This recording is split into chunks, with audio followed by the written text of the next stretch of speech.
Hello and welcome into the first CreekCast of the regular season here as we're coming off our week one game versus the Northwest Whitfield Bruins and getting headed into week two, which will be our final non-region game versus the Chattooga Indians. I'm Brooks Carter. Thank you for joining us with alongside head coach Drew Carter. Coach, a as I said, kind of talking to you before we got started recording here, always a very emotionally involved game against Northwest Whitfield, against a rival opponent, and a game that started off kind of like it usually does against them, really highly contested in the first quarter, pretty competitive. In fact, it was scoreless most of the first quarter before a trend that has kind of occurred over the last couple of years.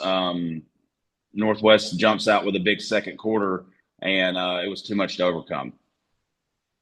Yeah, that was probably one of the most disappointing parts of the game is, I and we as a staff kind of gave that word of warning, for lack of a better term, throughout the week of we can't be too high and too low because we know what type of game that is.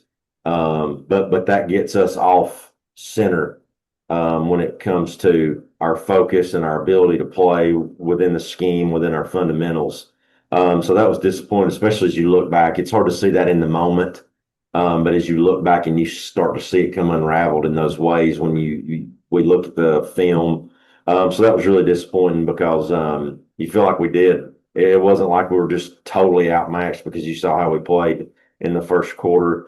We just combine those things with not being able to get out of our own way, especially offensively and special teams, to not be able to get any momentum rolling. And we continuously put our defense in bad situations because of those things.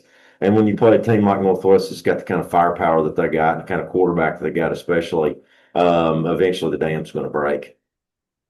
Yeah, Gavin Knuckles was really the difference maker for their offense. We talked. I talked with you. I talked with Gary Carter in the pregame show on the Coahulla Creek Sports Network about how they had a lot of inexperience on their offensive line. They were big, but they were kind of new starters. But at some points it was just kind of like he was running around back there playing backyard football, and he's a special player, and I will certainly give him kudos for that. But I felt like there were, as you mentioned, there were things that we did that enabled them to make some of the plays that they did and set them up in positions to get more points on the board.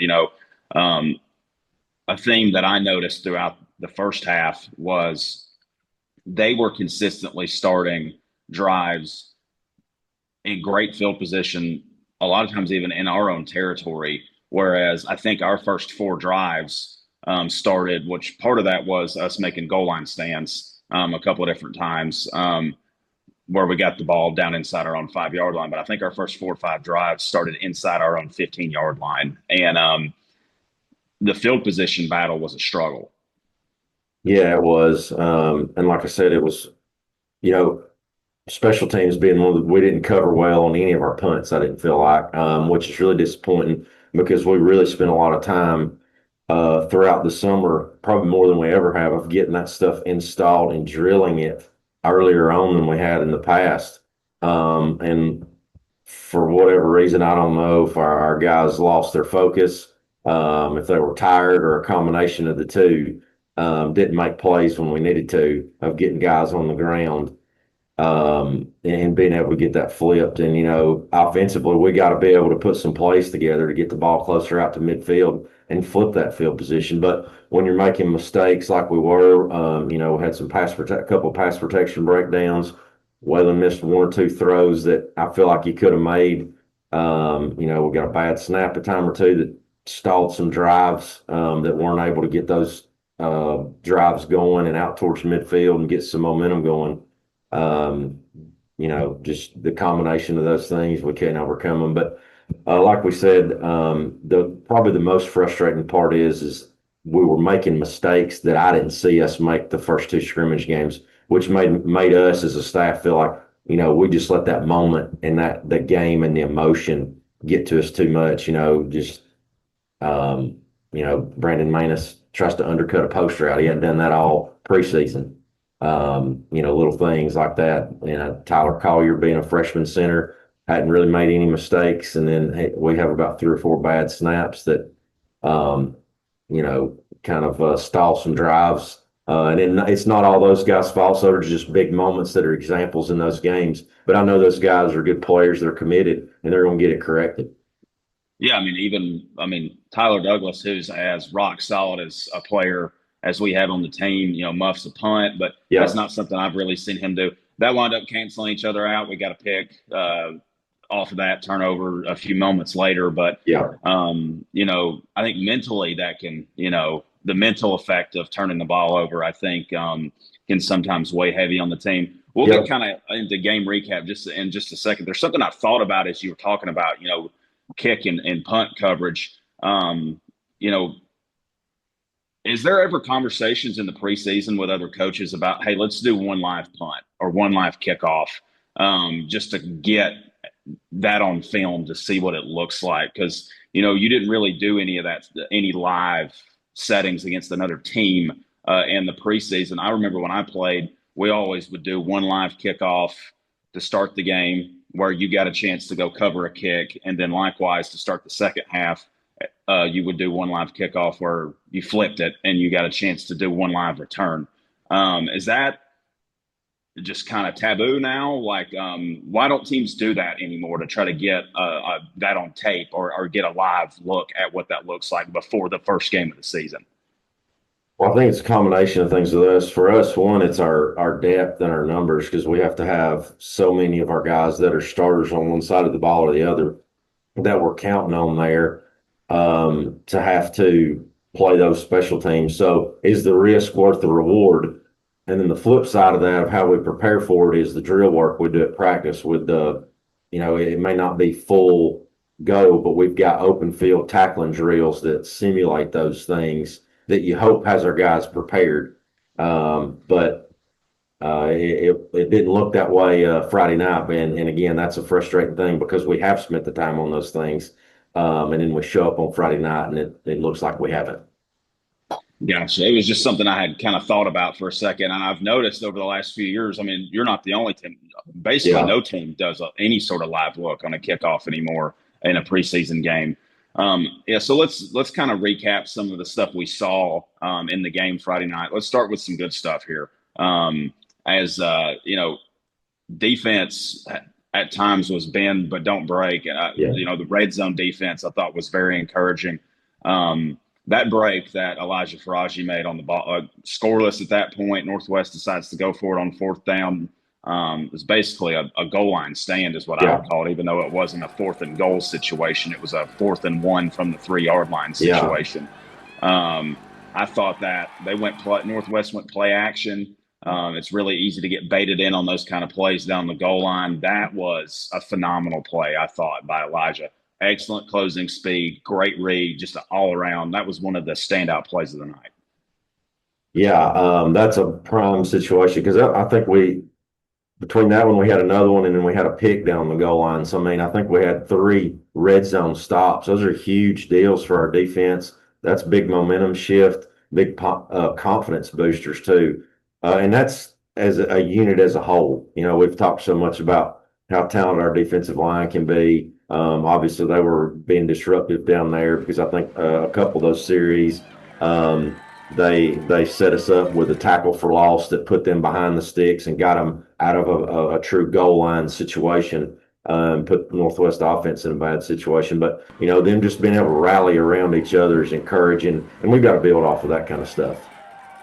Yeah, and then, the other big defensive standout was Kobe King in general. 2 interceptions. That gets him tied for second most in the game all time with Tyler Douglas and Keith Collins and Michael King. All have done that. No one's been able to pass the elder Eric Dominguez, very first year varsity football year, had 3 picks against Sonoraville in a game. But 2 interceptions for Kobe. I feel like we talked all season about how nobody throws at him. And and really it wasn't because they were throwing at him. He made good reads in the zone. He was kind of sitting back reading quarterback's eyes. And that was what was so impressive about that one in the first half, was Gavin Knuckles was kind of doing his thing back there, running around, and saw a guy and tried to fit it in the window. And Kobe stayed home in his zone and read Gavin and made an incredible play to turn them away at the goal line. Yeah, and that what was so encouraging about that with Kobe is the progress and the focus that he's had through the off season, because that particular coverage was one that he didn't have a lot of confidence and understanding of last year, and now it seems like it clicks for him with some success of understanding and reps through the off season of what our secondary coach has been able to do with him. And it's really nice to see that, him kind of bear the fruits of that, and hopefully that'll continue for him. Yeah, I mean, both of our corners have had an unbelievable set of couple of weeks. You mentioned the one mistake by Brandon where he got beat deep on that, but outside of that, he played really well, I thought, Yeah. too. Both of them had a few pass breakups, not necessarily your traditional batted ball, but like just closing in on screens and just busting plays. And Northwest loves to throw those kind of underneath screens and stuff out in the flats. And I thought both of them did an incredible job. I don't think a lot of teams are going to test our corners on those plays because there was one time where Gavin actually even tucked the ball and ran because Kobe read it so quick and blew it up before he even had a chance to throw it. I thought both the corners played exceptionally well. Yeah, they did some good stuff for us. And that's a huge thing to be able to take away easy stuff like that and forcing the offense to have to earn things and do things that are harder than just flipping the ball out there on quick screens. So I'm hoping that that's going to be, like you said, put some stuff on film that people are going to steer away from. Last note defensively, talking with a few of our defensive coaches in the preseason, they said we would love for the last 2 years, our leading tacklers have been our safeties. As to quote Coach Cameron Abernathy, that's not a good thing. Our linebackers need to be our leading tacklers. All three of our leading tacklers Friday night were our linebackers, River Choate, Chris Ewert, and Branson Lowry were all our leading tacklers, as well as Jackson Lowry in there, who just keeps adding to his career record total, now up to 18 career tackles for loss after 1.5 tackles for loss in the opener. But they were our leading tacklers. They were in place. I didn't feel like a lot of running plays nothing was really broken into huge plays. Everything, they may pick up a few yards at the line of scrimmage, but no game-breaking plays in the run game. No, they really weren't. We were where we were supposed to be, and those guys showed, a year of experience and their confidence in being able to do that. We had some missed tackles, but it wasn't near the magnitude of what we saw early in the season last year. And I think that's a testament to those guys that you just listed right there, the work they've done in the offseason, the progress that they've made, and the understanding the system. So hopefully, again, they can build off of that confidence and continue to improve on that, because they're going to be big parts of our defense going forward in the season. Let's flip to the offensive side of the ball quickly here. And Waylon wound up as the leading rusher, 71 yards rushing, actually had more net gain than that. The sack yardage winds up getting subtract from that a little bit. Had a 40-yard touchdown run in the fourth quarter where he kind of just shoved a guy to the ground. That was nice to see the offense finally come alive in the fourth quarter. But he did some nice things running the football. Only completed 2 passes. Both were really nice-looking passes. Great toe tap down the sideline on a big third down conversion to Tyler Douglas. But at times, the offense was kind of stalled out and limited. For you as an offensive play caller, what goes into being successful on converting third downs? There's a lot of layers to it. I think the number one thing is being able to get it to our best players. And I didn't do a good enough job of getting us in those situations, I don't think, because those are the instances where you got to think players and not plays. So I didn't do a good enough job of getting it in, allowing Waylon to be a distributor. and adjusting to some of the pressure that they were getting onto us. Because I think it seemed like, half of our dropbacks, he was under duress back there with some of the blitz packages that we saw. And we're being disrupted with him, whether the ball got tipped or he's getting hit as he's thrown, which is good and bad. The good looking at, he's staring down the gun barrel and not trying to run out of there and imagining more pressure than what there is. He's standing there trying to deliver the football. The bad is that they really weren't heating us up with like 6-man pressure. It was just stuff that we weren't doing a great job of handling up front. But it's okay. We'll move forward with it and get a little bit better at handling some of those different stunts. So, some of that's got to be on me of getting us into better situations with getting it to key guys. And then the other part of it is making sure we do a better job executing first and second down, so it's not so many drop back situations. Staying a little more patient with our run game because I feel like it was good at times. It wasn't like we were able to just tackle for loss every time we handed the ball off. I feel like we were pretty consistent when we were able to hand the football off. Waylon, as we mentioned, did a nice job with our read game stuff and was a weapon in that way.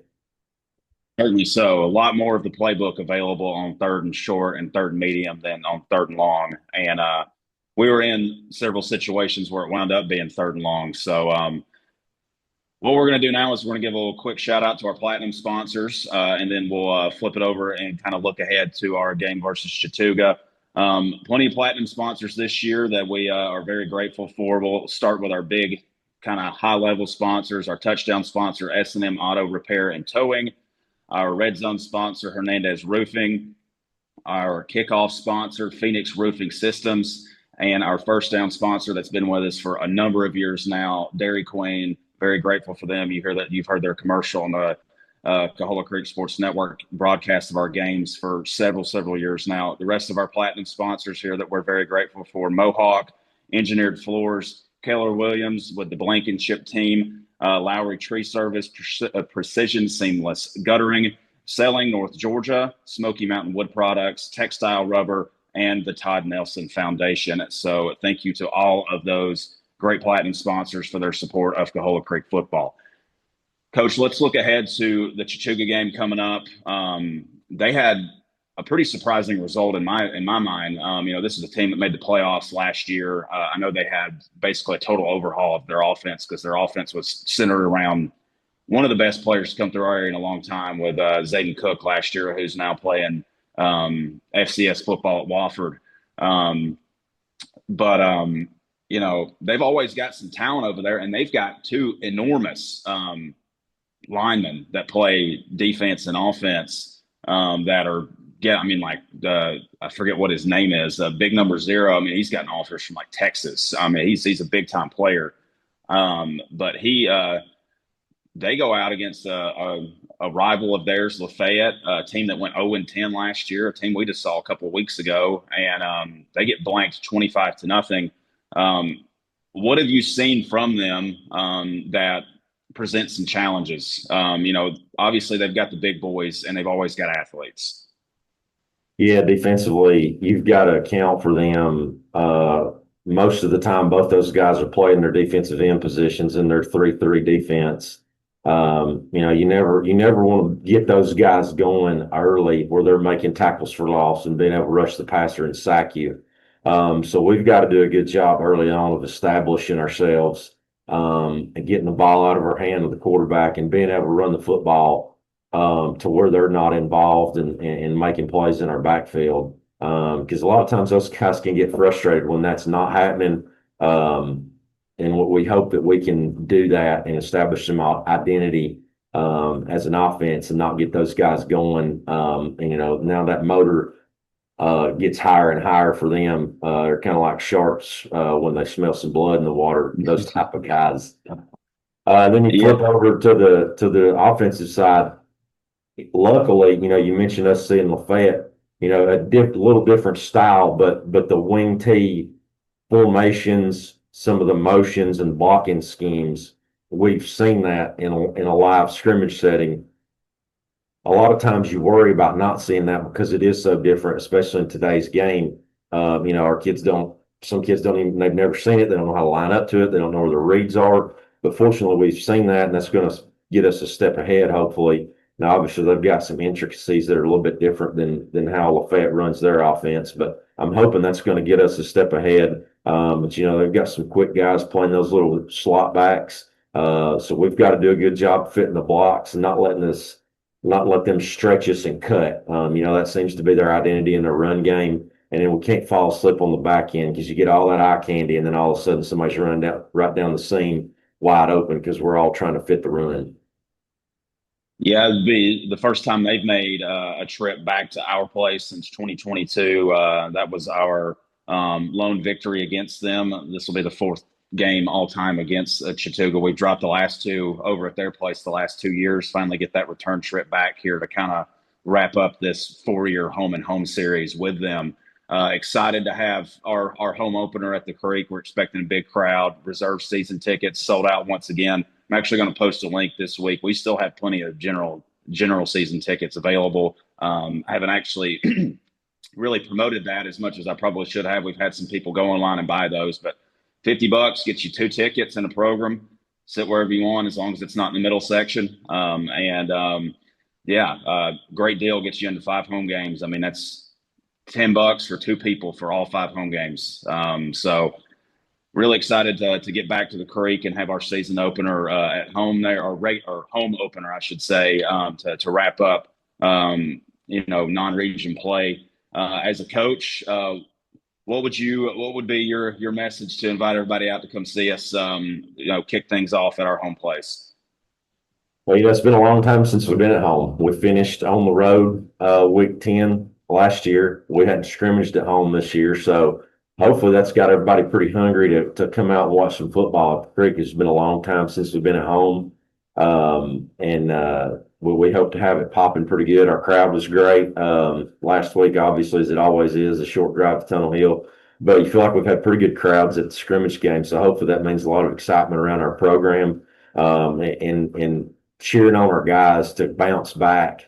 As we said, it's not final of what we've done. It's learned experience, and hopefully our kids will respond that way, and put a product on the field that everybody wants to come see.